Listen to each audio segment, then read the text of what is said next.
folks, we're on part 2 of the 1956 economy engine swap. It's getting changed over to a K301 Kohler engine. I have the clutch assembly all bolted down back onto the engine again, or locked down with the set screws. So that's all back on there. It's sitting right where it should be, and now we're ready to mate the engine up to the rest of the clutch assembly and the transmission.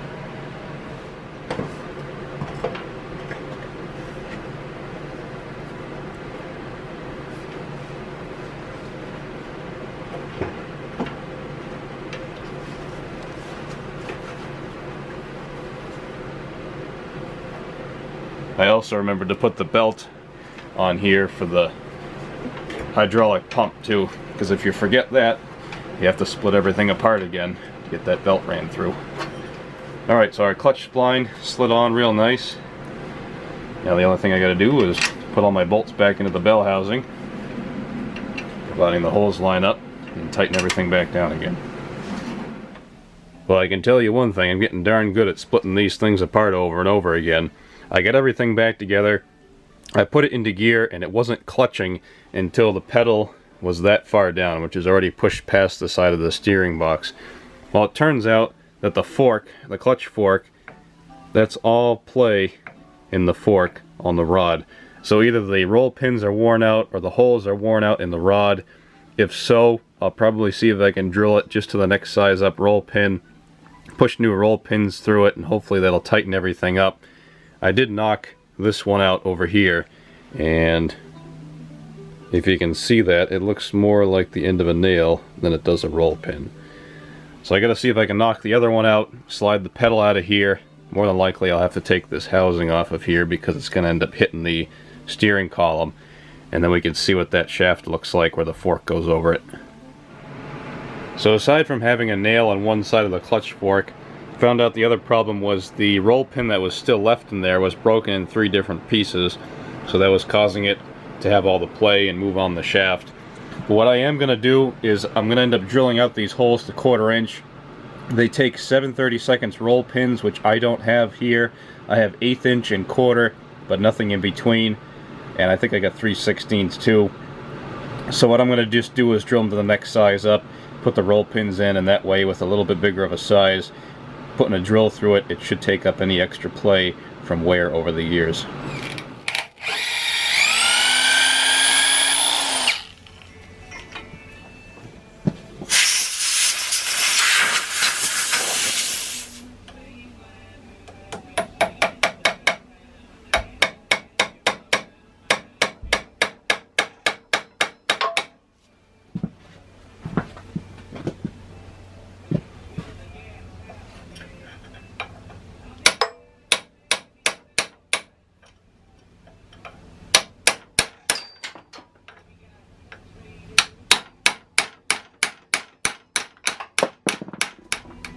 Now that my clutch is back together, as you can see, the clutch pedal rides nice and high now, so you can completely declutch it without having it hit into the steering box, which works out pretty nice because being 6'2", it's a little cramped to sit in this tractor, and that'll make clutching it a little bit easier with the pedal up a little higher. So the next thing that I'm going to be working on here is the engine mounting plates, the pieces of angle iron that bolt to the inside of the frame, because I had to get moved forward a little bit more for this Kohler. As you can see, I have them so they fit right now, and what I had to do was just trim off the front edge of the plate with a cutoff wheel, because these were squared, so it was hitting up against this piece of tubing in the front here for the front end. So if I trim those, being that these go on at an angle like this, it gives me plenty of room to push it forward, have the both bolts drop in. The only thing I'm going to have to do is just move this hole back a little bit, and then the engine mounting plates will be ready to go. So now that my engine mounts are all squared away, I have to start taking care of a gas tank and the electric start setup on this. I'm going to be putting the gas tank over in this area somewhere because I can mount it to the plate that the hydraulic valve mounts to. I have an extra hole here, so if I can find a small tank with a bracket, I'll be all set and I can bolt right through there and go right down to the fuel pump. And I'm going to be putting my electric start components underneath my battery tray. I have a bolt sticking down right here that holds the battery tray on. So I went up back and I pulled a bunch of cables off of some of my parts Graveleys. They're old, but they're still usable. I can always change the ends if I need to, because I do have new ends here. And I also went up and got a starter plate out of my stack, because I got a whole mess of these things and I don't feel bad about cutting this one up. So I'm going to take the cutoff wheel and cut off the left-hand side here, and then I'll take the torch and I'm going to bend it a couple inches down just at a right angle. That way I have a mounting hole here that I can mount under the battery tray with. Then I'll have room for my starter button, and I can always drill a hole for my kill switch for the engine also.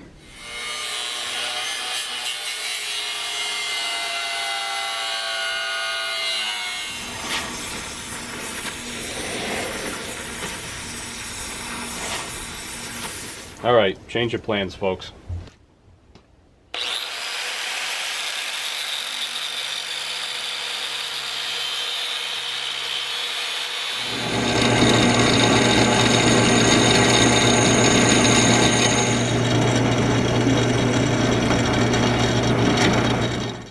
And that's what we're shooting for, folks. So we got our little dash panel done. What I ended up doing is just cutting the top of it off, and I bolted a piece of angle iron to the top to mount it to the loader instead, because one of these days when I get a shop I'll put a press brake in it so it's easier to bend all this 1/4 inch steel instead of heating it in the vise with a torch, which just wasn't going to cut it.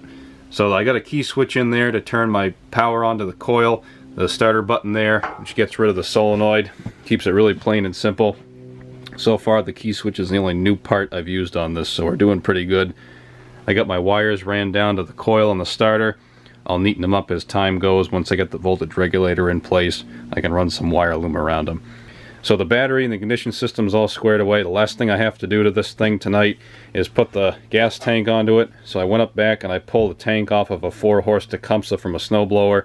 I just got to flush out the inside, and then we can mount this right underneath like so through that hole in the middle of the 2 control valves, and that'll take care of our fuel tank. Run the line down, and then we can push this thing outside and see about getting it going. So since there was so much water inside the transmission when I pulled the plug, I wanted to check these final drive housings and the differential to make sure that there isn't an equal amount in there. So I cracked this one loose, and as you can see it's already dripping. So I want to make sure these are drained off before this goes outside and drives around.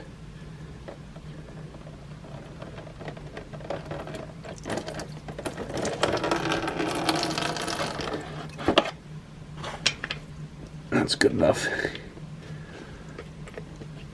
As long as the water is drained out of it.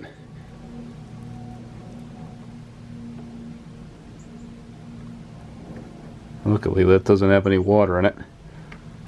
It's got really goopy molasses-like oil, but no water. It's better than nothing. And our last final drive hub. Already got water coming out.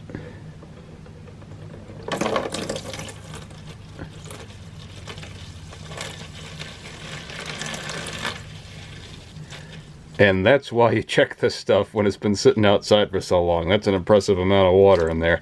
And there's the oil. That's pretty bad. I bet you that was a good 2 cups of water, give or take. While we're here, we might as well check this hydraulic tank too.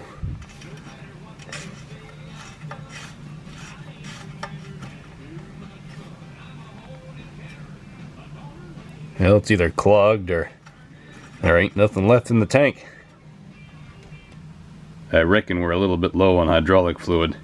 As you can see, it's only up about 1.25 inches on the screwdriver, 1.5 inches, give or take. So it's probably below where the petcock is on this, so nothing's going to be coming out. And it looks like ATF actually too. But what I do have is some good used hydraulic oil I saved out of somebody's repair too, just for stuff like this. So when it comes time to try this loader out later, we can fill up the tank with some of that. I don't care if it mixes with the ATF, because I can always drain it out later at a later date once it flushes everything through and put some decent stuff in there.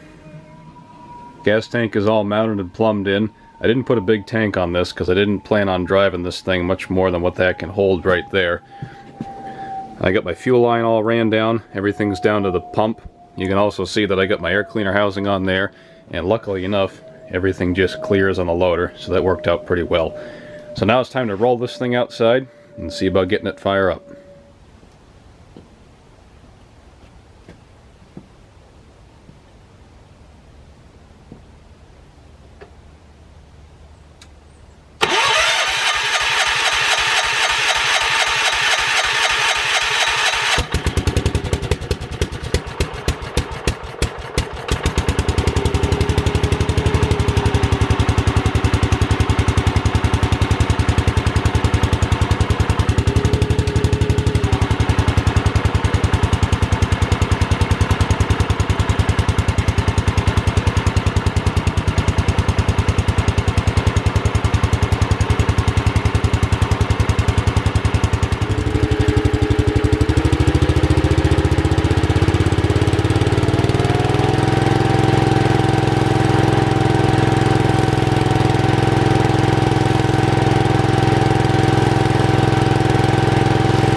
And we're back on the economy again today. I got just caught up enough with work that I could take the afternoon to get this thing all finished up.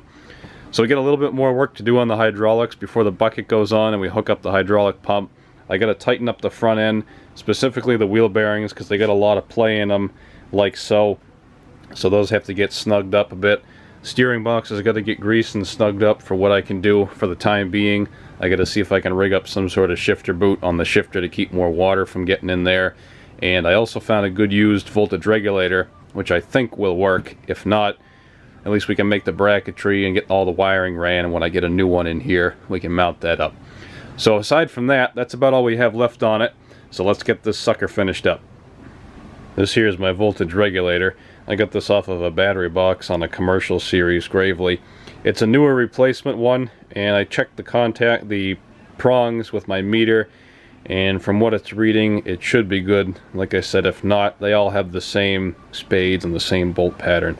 But I think right there is going to be as good a spot as any. So that way the terminals are facing down. I have a pretty short reach down to my key switch, and the only thing I'll have to do is extend my stator harness all the way down here to hook up into that. But that's not too big of a deal, and it saves me from having to make another bracket for it also. Well, you can either call me cheap or resourceful, but I found some wire here to extend the wires from the stator on the engine. And this is actually stuff that I pulled out of the 62 Chevy truck that I parted out a couple years ago. You guys saw the video from. This was the part of the wiring harness that went to the back of the truck for the tail lights, and I've been using a little bit of it every once in a while over the course of the years because it was good heavy wire. The casing was still good on it, so I figured for projects like this it would be nice to have on hand. But this will take care of the stator wires, and it'll take care of our wires from the voltage regulator down to the key switch.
Everything on here is getting dielectric grease too, because chances of this tractor getting covered all the time are kind of slim.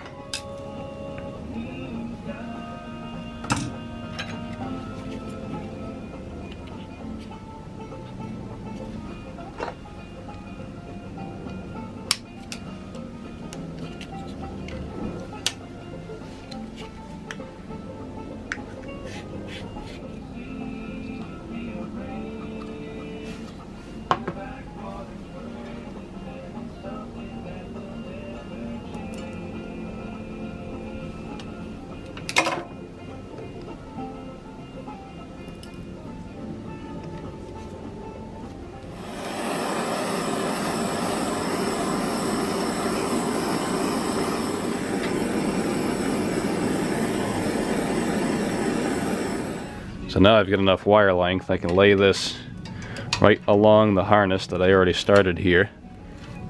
And I got plenty of room to come back up to the voltage regulator.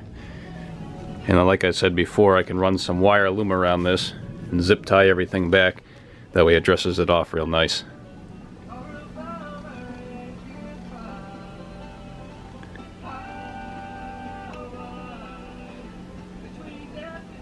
Regulator's all hooked up. Now all we need is a little bit of wire loom.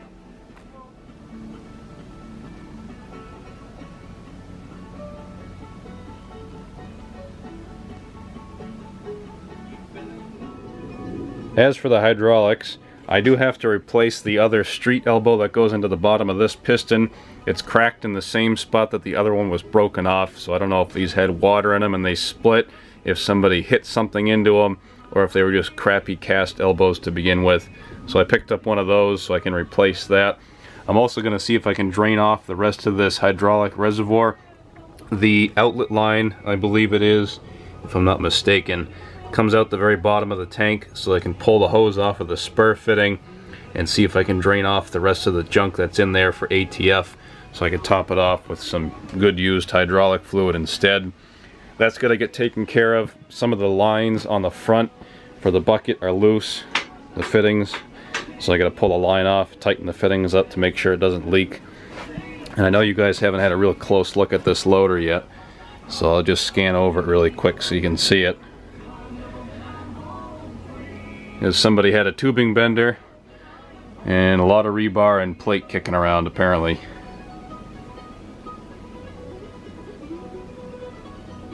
I'm not going to worry about the extra long bolts in it for pins right now. And these cylinders, hydraulic cylinders, are also kind of interesting, and I didn't notice it till I was working on this earlier this week. The tubes that everything slides in, I don't know what you'd call them, the cylinders I guess, these are actually brass tubes, because I hit the back side of this one with some steel wool and it shined right up with brass, so I thought that was kind of neat. So these have really old cylinders on them. It's also been broken a time or two right there. And for the front pistons, somebody looks like they made their own collars and mounts for them. They got a little set screw in the front to keep the piston from sliding.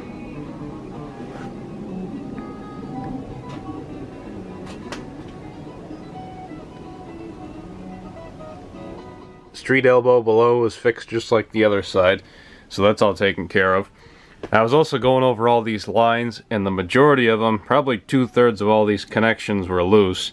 So I don't know if somebody tried to bleed this thing off at one point or drain every little bit of fluid out of it, because aside from these being loose, these were here and here. This one was, a couple on the other side, because there's pretty much no fluid left in the system. When I pulled this line off of here, there was a little bit of rust and some junk bridging the hole in the fitting, so it's been down for quite some time now. I also got this valve bolted down. I could only get one bolt into it because the lines are so tight on it, it's pulling it and I can't get the other holes to line up. But the main thing is it's bolted down and it's in one place now, so it's not just floating there like it was before. So now what I'm going to do is pull off this suction line down below here and see if I can drain off any more residue from this tank.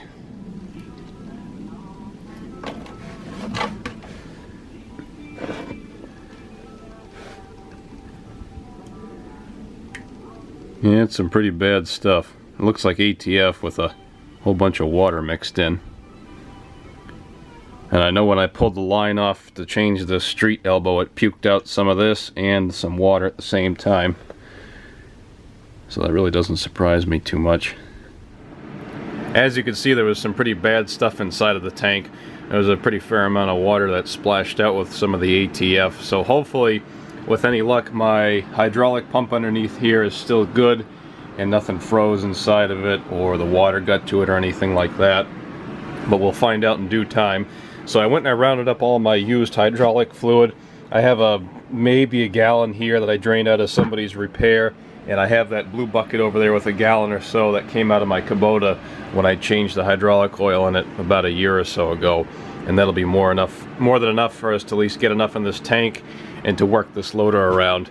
And with any luck, too many of these lines won't leak or blow, because some of them, like so, are in really tough shape. But we'll have to see once we get the pump fired up.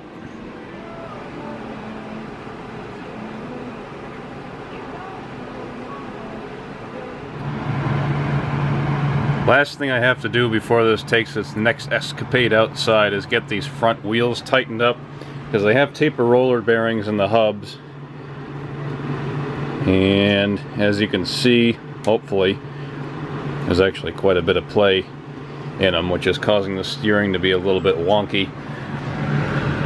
And the castle nut inside is actually loose. So I don't know if it's missing a spacer or some washers in there. If it is, I can always space it out so that way I can get the pin through the castles and get the thing to tighten up. So I get the hub off of here and take a look inside. Hey, look, another nail. The clutch wasn't the only thing that had nails holding it together.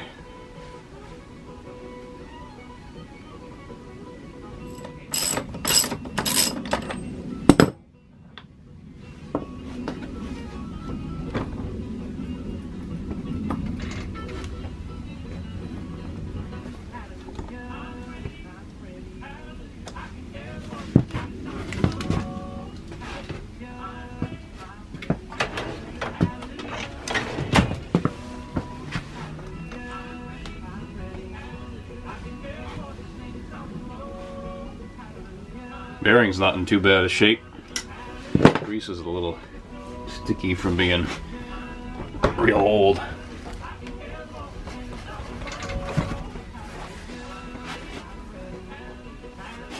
Oh, that's good.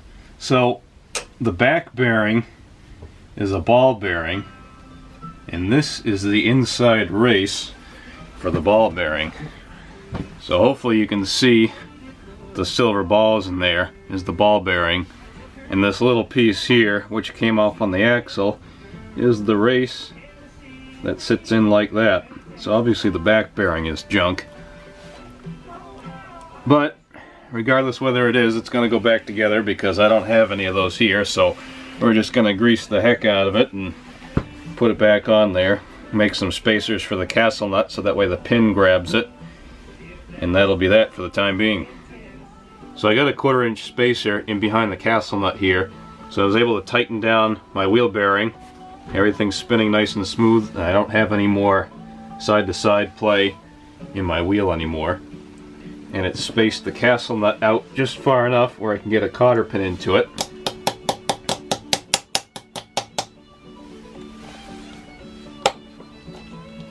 So now I can actually keep the wheel tight, and the front end will be a little bit tighter in turn. The only downside to this side is that I didn't have a dust cover on it, so at some point I'm going to have to see if I can find a dust cover that'll fit. But for the time being, just keep it packed with grease and we'll be alright. So the last thing I want to do is just shoot some grease into this front end before I roll it out. It's getting kind of dark now tonight, so I want to get these hydraulics cycled through and make sure everything's going to check out for tomorrow, and if it does, then we can get the loader bucket put onto it. First thing I'm going to do is get this engine warmed up and check and see if my voltage regulator is working. Once I get that done, get shut her down, get the belt onto the hydraulic pump, and we can try out the loader.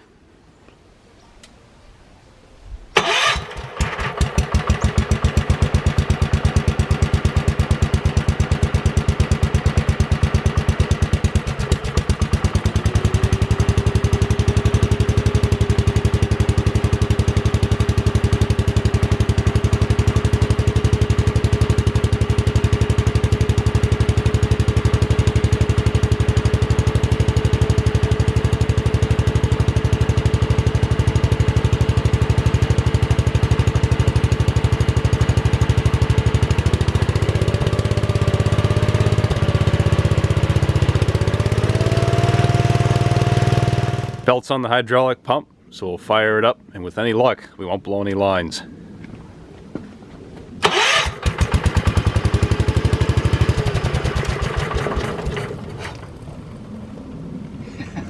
I guess our luck ran out.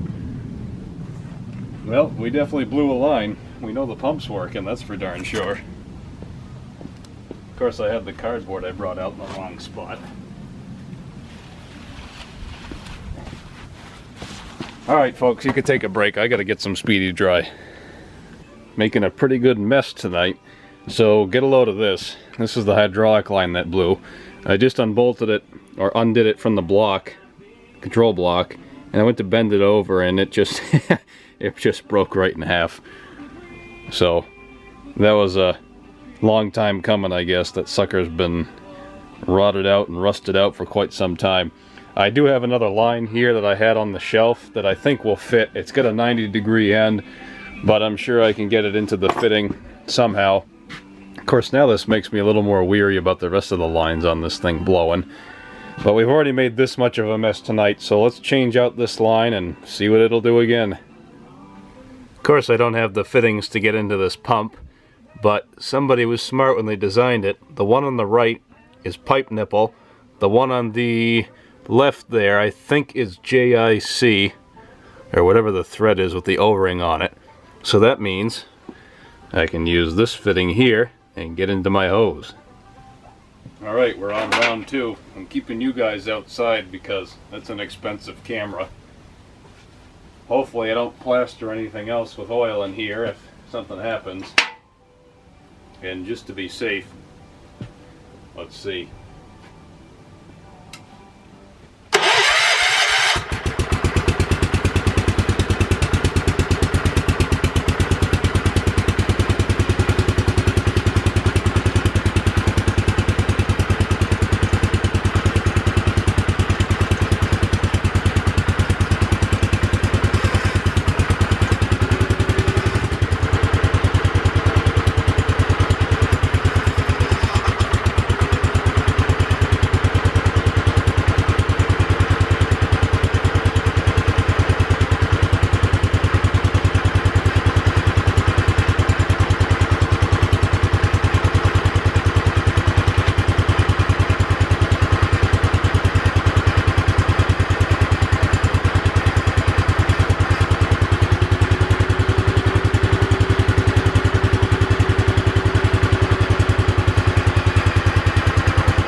A lot of air in the system, and we've sucked the tank dry too, so I've got to throw some more in there.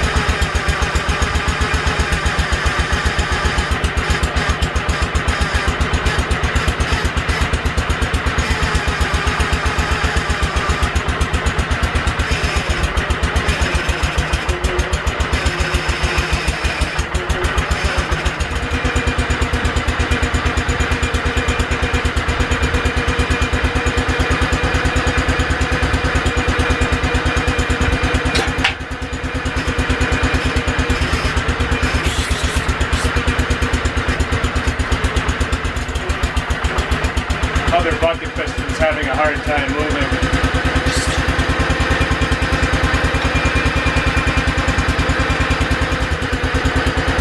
And our quick disconnect's leaking too. Have to pull that off and tap it.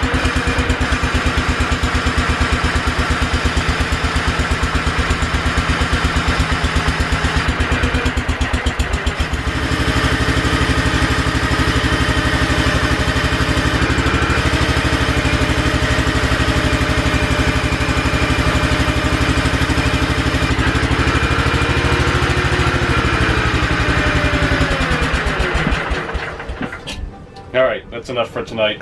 We'll resume operations tomorrow.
And the 56 economy loader is finally back to earning its keep again.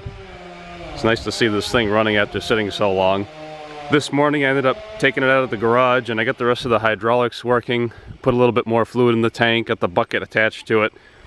The bucket somebody built for this thing is actually pretty darn heavy. They made it out of 3/16 plate steel, but it was probably all they had at the time, judging by how the rest of the loader was built. Most of the pistons leak like a sieve. There's a couple of fittings that leak pretty badly too. Luckily enough, nothing else blew out on it. And like I said, it's not going to be doing much more work than what you guys just saw, aside from that, and probably just tooling around tractor shows and whatnot. But I'm really glad I can add this to my collection now. It's a nice, unique piece, and looking forward to displaying it at this year's tractor show here in town too. So I hope you all enjoyed this series. It was definitely a nice change of pace for something different. A unique machine to work on aside from a Gravely or small engines or anything like that. So anyways folks, there you have it.